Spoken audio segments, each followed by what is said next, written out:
Welcome everyone to the Burning Archive. This is another special episode on the crisis in Europe and increasingly the world, brought on by the entry of, or the military intervention of, Russia into Ukraine. It's Sunday the 27th of March 2022. And I am Jeff Rich. I am a poet, podcaster, writer, historian, and very, very, very minor government official. And this is, in fact, the 7th special episode on the Ukraine crisis that I have done. And just to foreshadow, it will probably be my last, at least on this Burning Archive platform. What I'm planning to do is continue the discussion of this on a special locals channel, which I will give you more information about.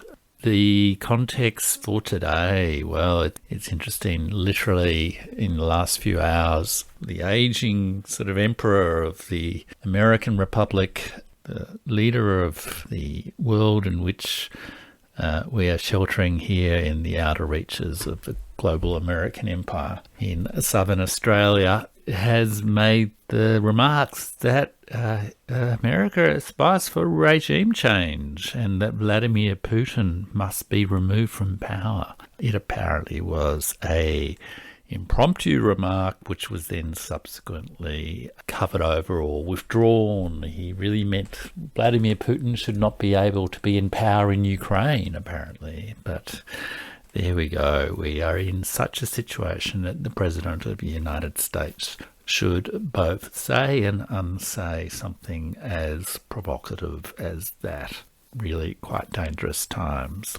And only 1 or 2 days ago, the same President of the United States, Joe Biden, commented that food shortages will be real.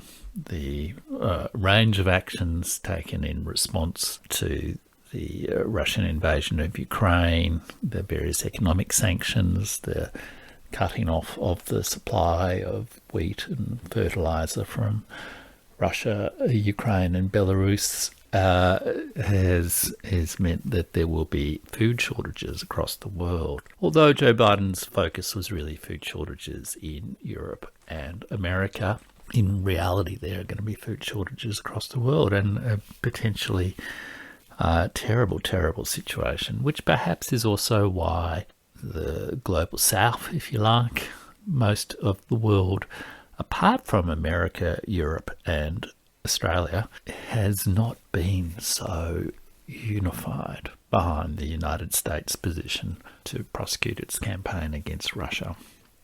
And indeed also a British general, or former general, senior general, has said to the British public that they need to be prepared for a long period of stoic suffering through a decline in living standards, as the West must, prepare for a long and difficult confrontation with Russia.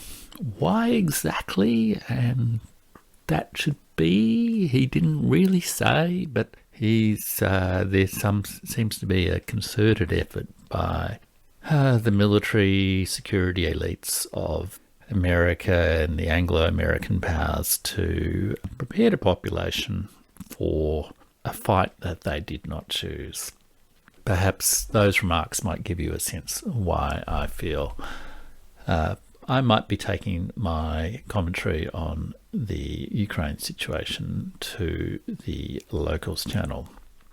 So today I'm just going to go through quick major events against the 4 vectors that I've been discussing on these episodes. We're clearly in a hard to predict pivot point, I guess, in this conflict, where I guess overall I would say it seems increasingly that Russia will successfully achieve its objectives in Ukraine, despite all the media stories about heroic Ukrainian resistance and so on. Russia being just about out of ammunition. it does seem to be increasingly in control of the military situation and resilient in economic, diplomatic, and maybe less so culturally, but in a sense also culturally. And as this, dare we say it, brave, heroic resistance from the Russian people manifests itself, the response from the advocates of war in America and Britain and even Australia has become perhaps increasingly overheated, emotional, and potentially dangerous.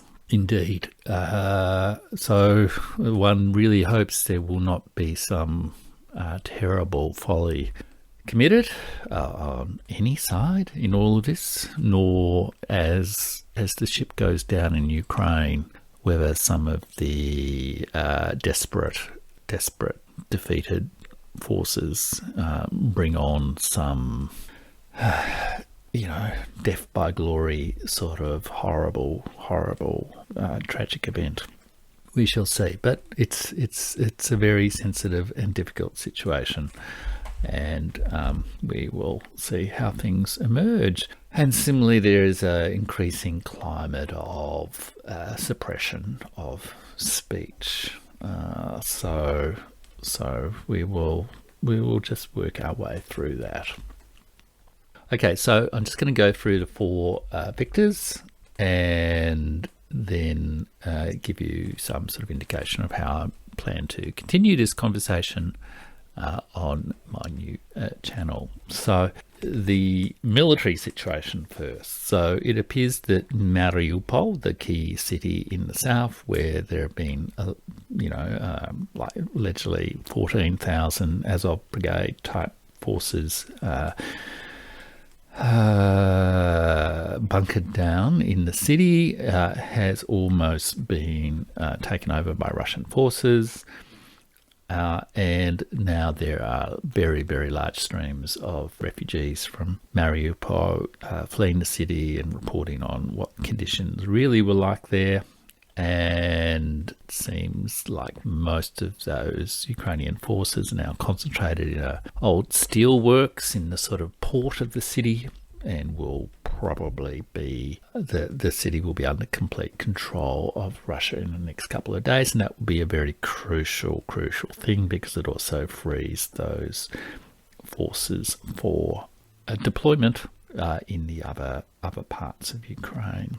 And similarly, again, there's growing, I think, recognition now that Russia has not been pursuing, if you like, the traditional American approach to war, which is to bomb the smithereens out of all the cities, level everything in its way, and then march in with zero resistance. Rather, it has been pursuing a strategy, as some people say, of destroying armies, not cities, largely, parking its armies around the key cities of Kiev, Kharkiv, Odessa, and others, and then not actually bombing those cities except for the military targets within them, but pinning those armies down so that the main army of Ukraine, which is in the Donbass or eastern Ukraine area, can be encircled and gradually defeated or induced to surrender. And that force is variously estimated as 60,000 people, soldiers, I guess, and they are in heavily fortified positions around the Donbass, but they are now pretty much entirely encircled, and it seems that defeat is very close. And in fact, there has been a significant briefing by a Russian general on the military situation in Ukraine that really outlines this and indicates that like 90% of Ukrainian military infrastructure has been destroyed, like the fuel and all this sort of stuff. and that these armies are in a difficult position. People are starting to realise this, and so there's been an article by Neil Ferguson, that who's the sort of fairly eminent historian who's close to the sort of American diplomatic security establishment, but with some distance, who says that really the main fight isn't around the cities, it's actually in the Donbass. And indeed, there's been various commentaries that have said that, again, Russia is destroying armies, not cities. It's largely avoided the cities, with one or two exceptions. There's a sudden pivot, I guess, to realise that the war isn't really in Kiev. It's actually in eastern and southern Ukraine, and that is where most of the Ukrainian army is, and that army is now largely isolated and without supplies. So, but as people realise this, I guess there is a significant effort to try to prepare the Western public for this sudden surprise, because we've been told that there's been this, amazing resistance from Ukraine and all the rest of it. So how are we going to suddenly explain the mass surrender of thousands and thousands of Ukrainian forces in the Donbass? And look, there are better informed military commentators than me. You can certainly check those people out if you wish. And I mean, there's even from some of the sort of general American sources, someone like Jack Posobiec, who's a former naval intelligence officer, is very pro-American, but he tells it pretty straight about what is actually happening in the Ukraine situation. I guess troublingly, there are also reports that the Russian Minister of Defense and Chief of the General Forces are not taking calls from their American counterparts. Whether those are true or not, I don't know. But one seriously hopes that any risks of massive escalation of this war are mitigated for the sake of us all. Anyhow, so military situation appears to be coming towards a conclusion, and a few decisive defeats, which will have defeats of the Ukrainian and, let's say, Western forces, that will have significant consequences for the diplomatic, economic, cultural sort of storylines as well. But we shall see. It is a war and it is battle, and that is a very unpredictable set of things. And we'll see how things emerge. I have heard predictions that the war will largely be over and by sort of mid-April.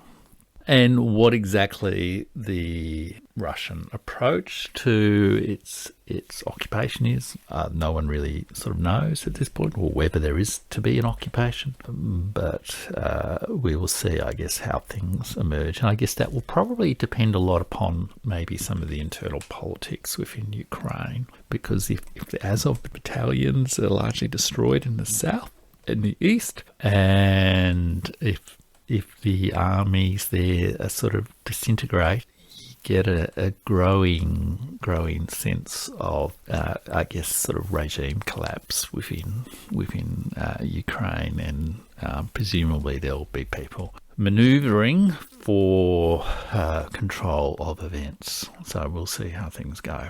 On the economy front, I guess the theme here is, well, there's probably two broad themes. One, there's clearly been a bit of a Russian fight back over recent times. Sanctions from hell were applied, and the various judo moves were executed by Russia to mitigate the damage, including sort of internal Russian economic efforts to support their various industries, to support import substitution, and to sort of support will prevent a collapse of payment systems and the sort of financial system. The ruble appears to have restored some of its value, and also there's been significant back and forward around the issues around energy supplies, and in particular over the last week or so, in the lead up to a big sort of NATO-EU summit, the Russian government indicated that if European powers wanted to buy gas from Russia, it would need to pay in rubles, which would effectively sort of back up its currency.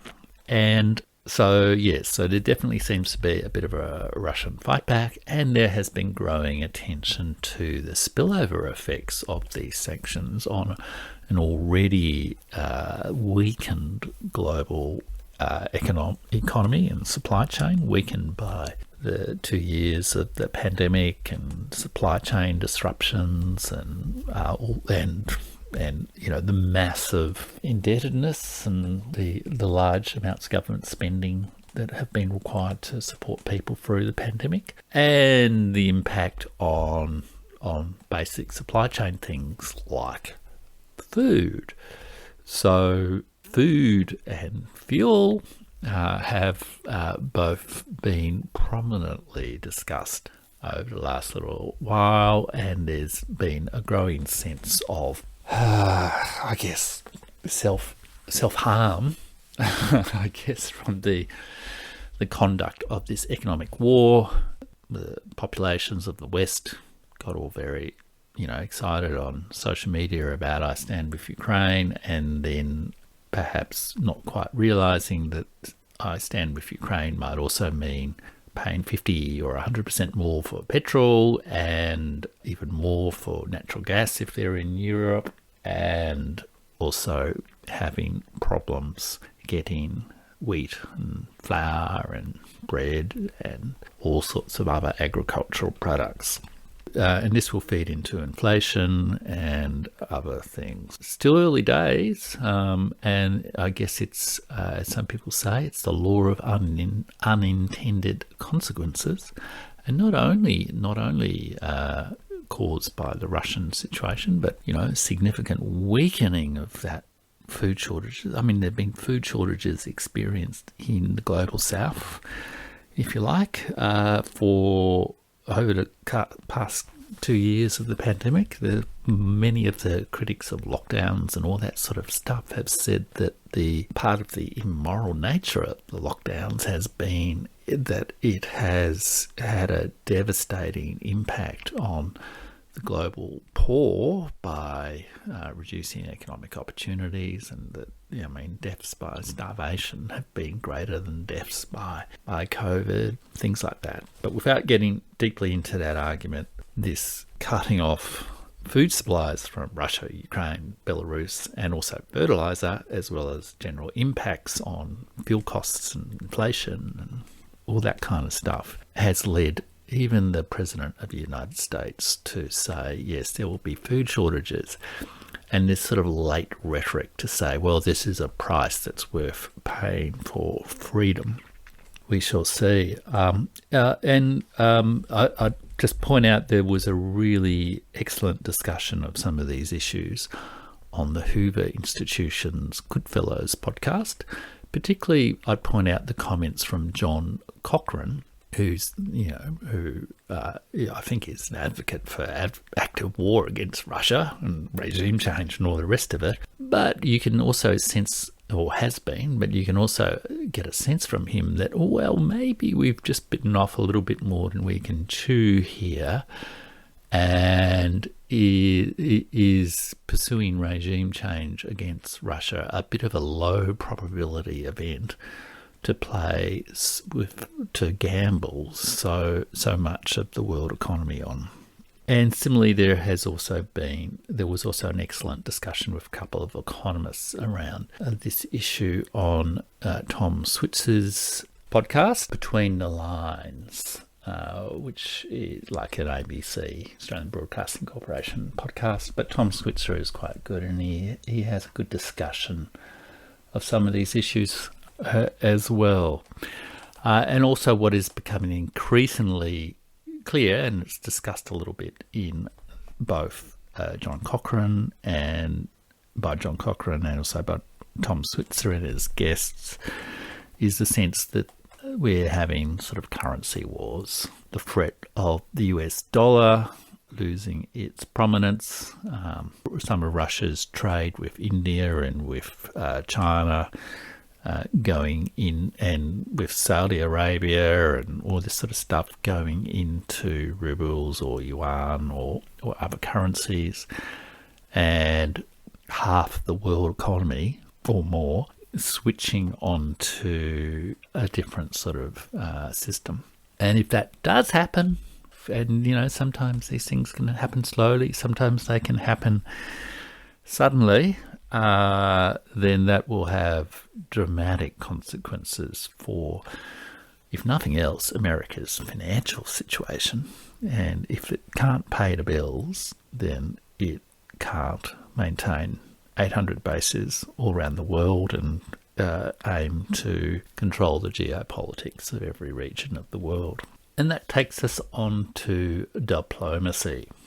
And it has been a big week. So just over a week ago, Xi Jinping and Joe Biden had their call. There are some excellent podcasts out there and news stories around this, but essentially Joe Biden came in prepared to the sort of usual lines, I guess, from America, calling on China to criticize Russia's approach to join the West, and Xi Jinping basically said no, and also admonished Joe Biden for saying one thing to him and then doing another thing in the policy. So effectively, he kind of said, I can't trust you, and one of the things I can't trust you on is American policy towards Taiwan, or if you like, the security structure of the Western Pacific,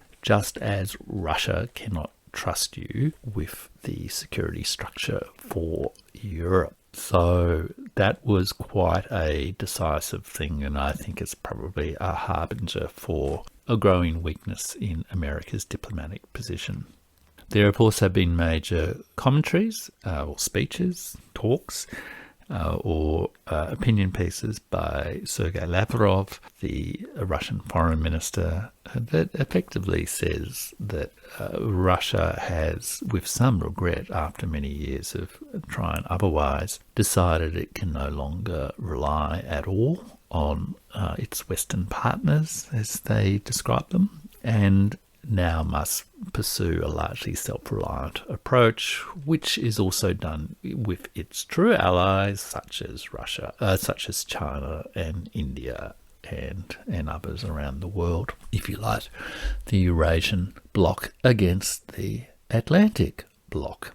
And there has also been a significant statement from Dmitri Medvedev. I mentioned this partly because, these things are generally not widely covered in the Western media, so you can't really conduct diplomacy without understanding what all sides are thinking. But there was an extraordinary, opinion piece from Dmitri Medvedev on American strategists, where he basically says America has not had good strategists since World War II, that they largely didn't need them because their economic and sort of military position was so dominant that they really just didn't have to think all that hard about things, but that they've, as a result, sort of pursued rather, extremely anti-Russian, but also destructive for the world sort of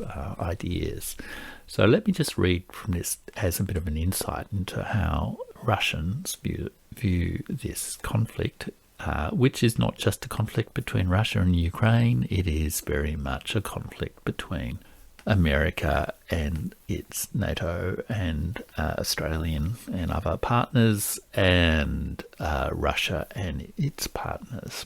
And Dmitri Medvedev, who I guess is both a former Prime Minister and former President of Russia over the last 25 years, and is also currently, I think, the Deputy Chair of the Security Council of Russia, so kind of like the cabinet, so to speak, of the Russian government, and has for a long time been seen as more pro-Western than Putin, more of a liberalizer kind of thing, although Putin for a long time was also seen as a liberalizer, and perhaps because the worm turned, that is why he's so despised by America. But so in this, Medvedev says, for the past, and this is from a machine translation of Dmitri Medvedev's text, so apologies if some of it sounds a bit weird, but he says, for the past 30 years, Russia has been the target of the same mediocre and primitive game. There is only one explanation. She is an enemy.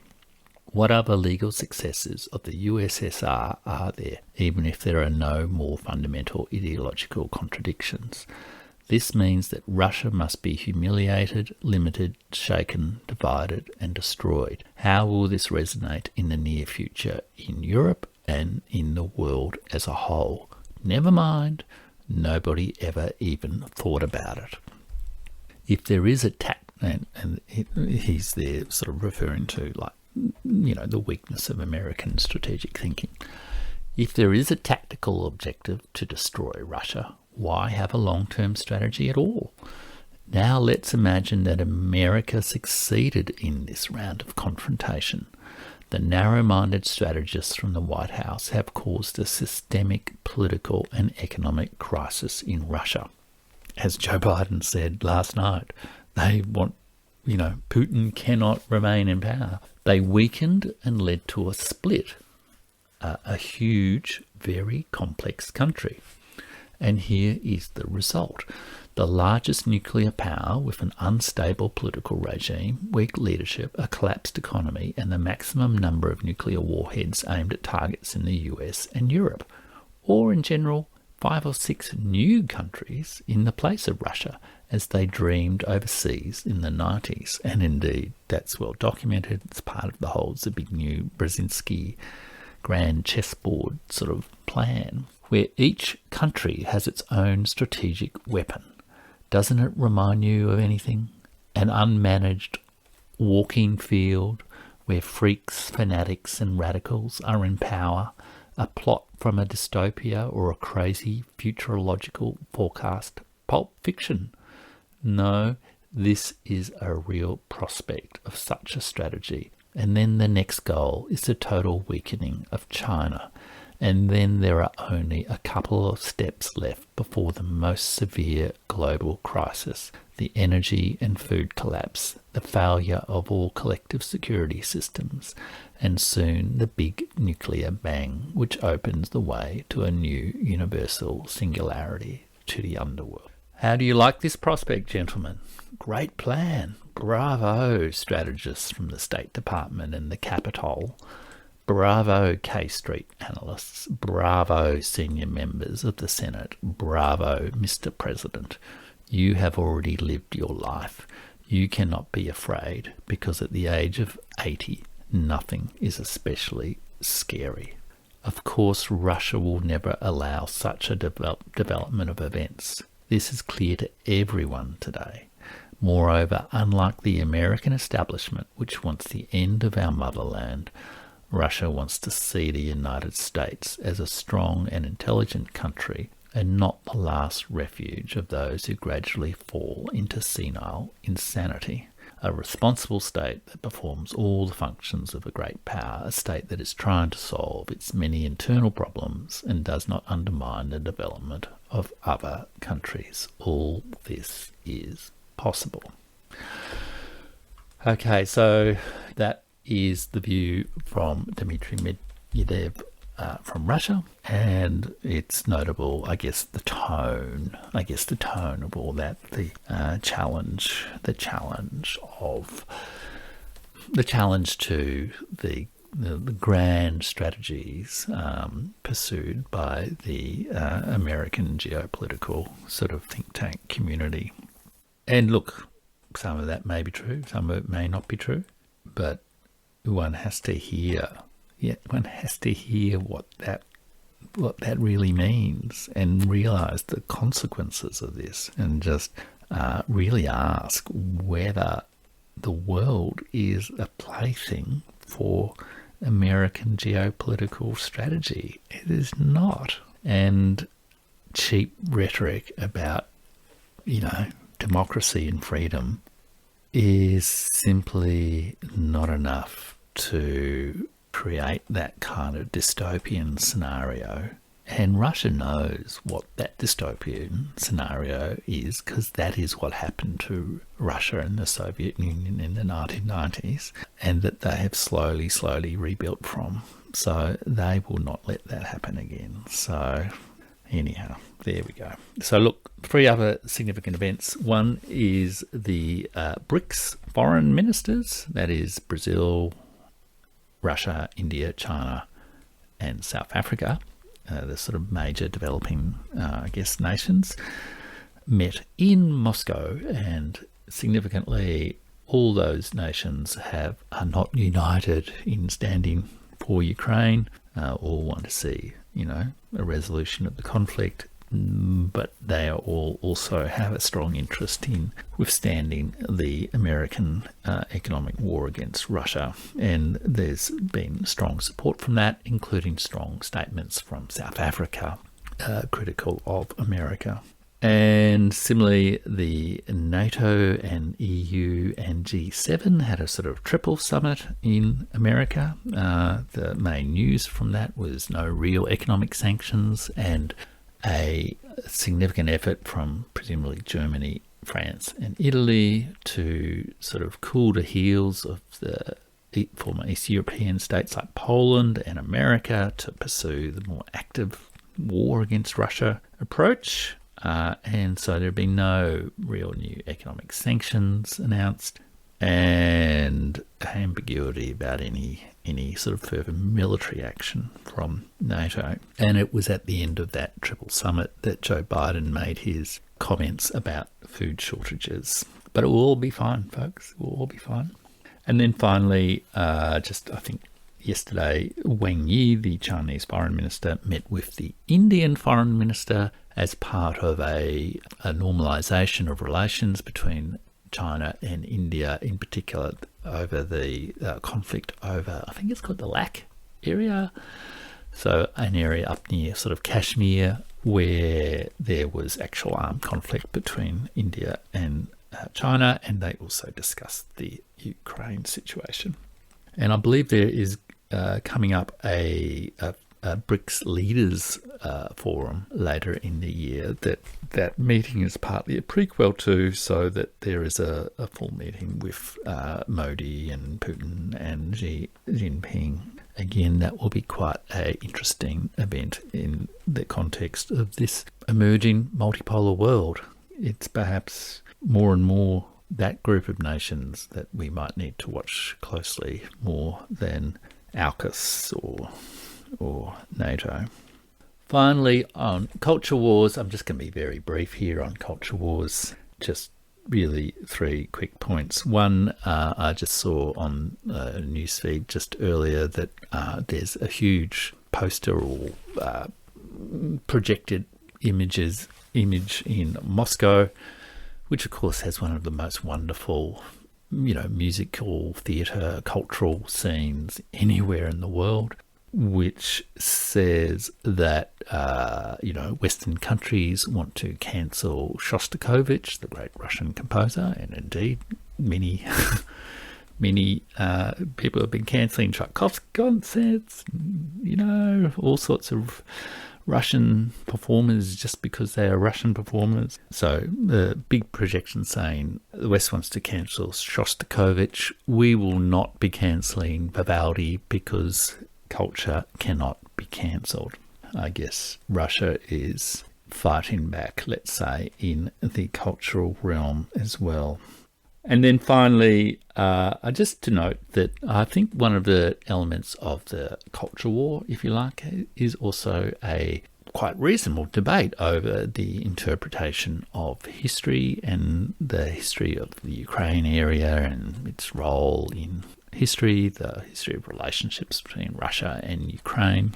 And I watched over the last week a excellent talk by the historian Dominic Lieven, much which I didn't agree with, but has led me to think that one of the things I might do in subsequent editions of this discussion is look a little bit more carefully at the various historical interpretations of the history of the Ukraine crisis. I mean, I articulated the idea that it's like the last phase of 100 years Cold War, and also that it's the beginning of the wars of the Anglo-American succession.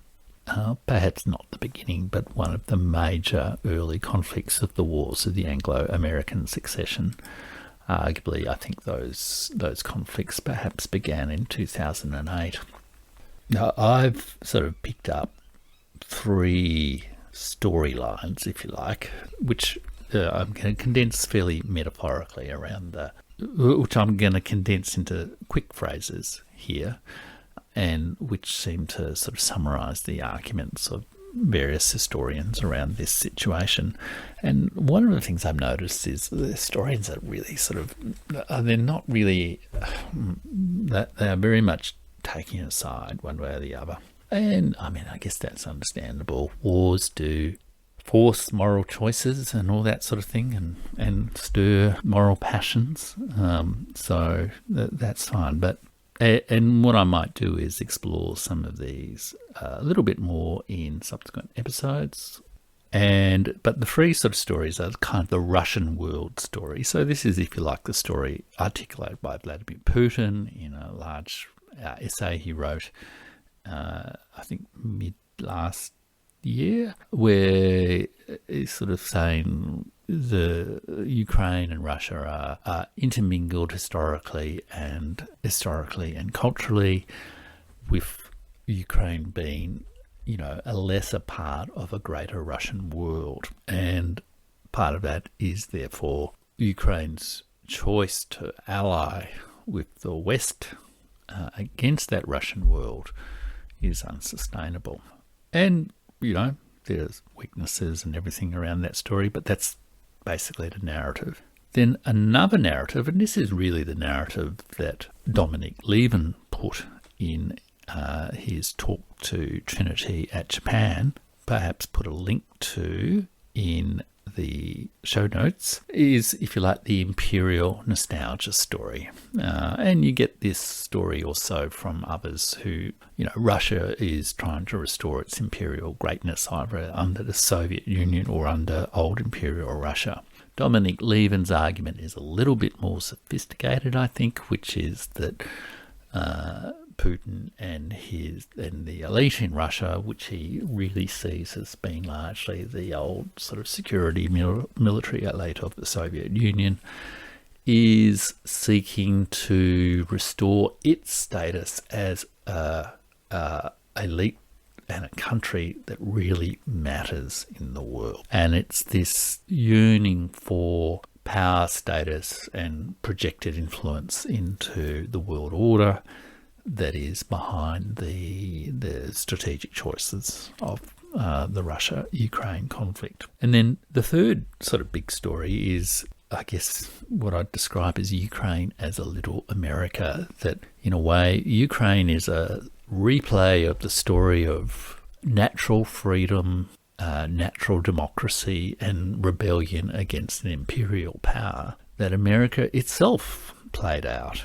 That Ukraine is this nursery of freedom all the way back to Kiev and whenever 1000 AD, and sustained through the Cossacks and all the rest of it, and now coming out finally where Ukraine is breaking free from the despotic influences of the East that is coming through. And this is an argument that is put, I think, by like Timothy Snyder in more or less sophisticated terms. I mean, I'm putting it in sort of metaphorical terms, but it's put by Timothy Snyder, and it was also put by Francis Fukuyama. And you can tell from that the role of this story, I guess, in the sort of American political security establishment. Francis Fukuyama being very much a representative of that viewpoint. And he essentially sees the conflict between Ukraine and Russia as a way of rekindling liberalism and democracy in the West, that the Ukrainians are courageously battling for the very values that America once held dear, and that by going down in a blaze of glory that they can help save the West and save liberalism.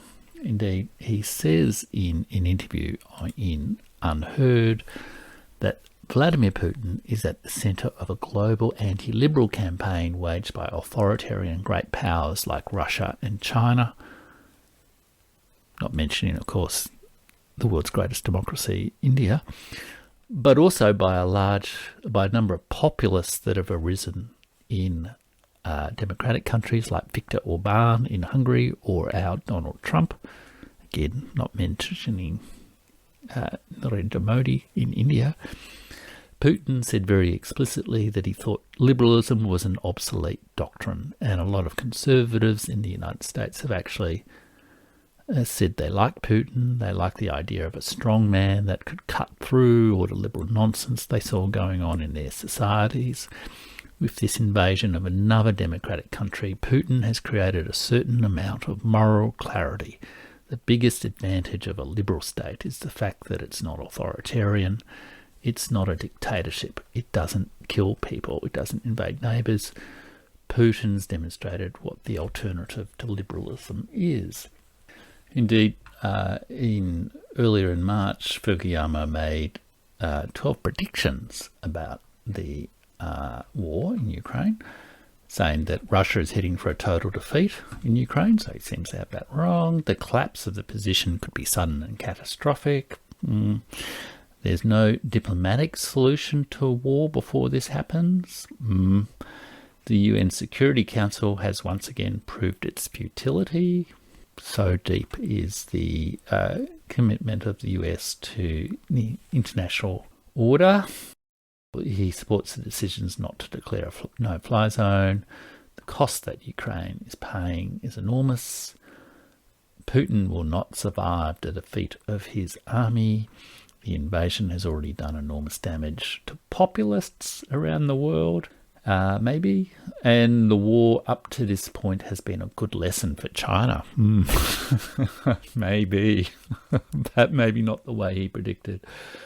And then let us hope that Taiwan itself will awaken to the need to prepare for the fight. Turkish drones will become bestsellers. I think most of them have been destroyed. And a Russian defeat. This is really the story about the historical argument. A Russian defeat will make possible a new birth of freedom and will bring us out of our mess over the decaying state of world democracy. The spirit of 1989 will live on thanks to a handful of brave Ukrainians.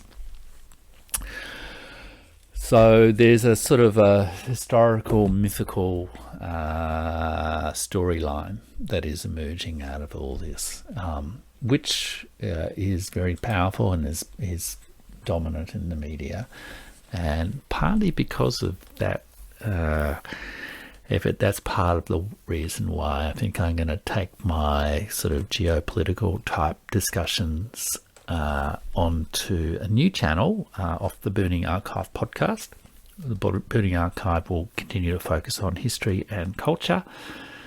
And I think I'll take the discussion around geopolitics to the Burning Archive on locals, and I will give you more details of all of that shortly in the next podcast, or in a week or two once I've got it all set up. But so that's me signing out for now on the Ukraine crisis. I hope you have enjoyed my 7 episodes.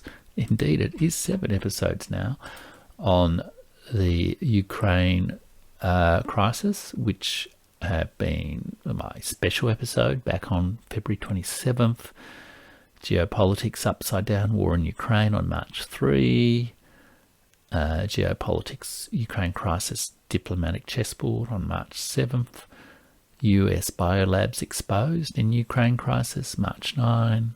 The Wars of the Anglo-American Succession, reframing the Ukraine conflict on March 12. Ukraine conflict, who miscalculated most, Russia or USA, on March 18. And this episode. Okay, for now then, do take care. Proceed carefully in this world of conflicts between empires, decaying empires and failing elites, and keep yourself safe. I know I will. And do remember, what thou lovest well will not be reft from thee.